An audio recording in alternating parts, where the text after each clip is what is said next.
৮ বছরের ছোট্ট রামিসার মাথা কেন আলাদা করা হয়েছে? গা শিউরে ওঠার মতো ঘটনা। যারা এই ঘটনা শুনেছে চোখের পানি ধরে রাখতে পারে নাই। ছোট্ট একটা বাচ্চা, বাংলাদেশের মিরপুরের ঘটনা এটা, এই 2-1 দিন হলো। ছোট্ট একটা বাচ্চা স্কুলে যাওয়ার কথা, তার মা বাচ্চাকে খুঁজতেছে যে আমার বাচ্চাটা গেল কোথায়। খুঁজতে খুঁজতে দেখে বাচ্চাকে কোথায় পাওয়া যায় না, পুরা বিল্ডিং খোঁজা শেষ, পাওয়া যাচ্ছে না।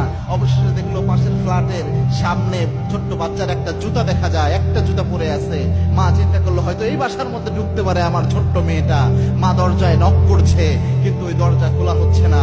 যতবার নক করছে কোনোভাবে ওই দরজা খোলা হয় না।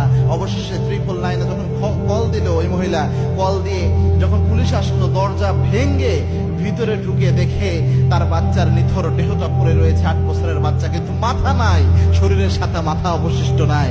যে বাথরুমের দিকে যেয়ে দেখে বালতির মধ্যে মাথাটা পড়ে রয়েছে। এরকম মর্মান্তিক ভাবে জমিন থেকে বিদায় করেছে। অভিযোগ এসেছে যে ওই যে বাসাটা, ওই বাসার যে মালিক রয়েছে, বাসার ওই ফ্ল্যাটে যে ব্যক্তি থাকেন, ওই ফ্ল্যাটের ওই ব্যক্তি সে মূলত এই মানসিকভাবে যৌন কেন্দ্রিক বিকৃত মস্তিষ্কের অধিকারী ছিল।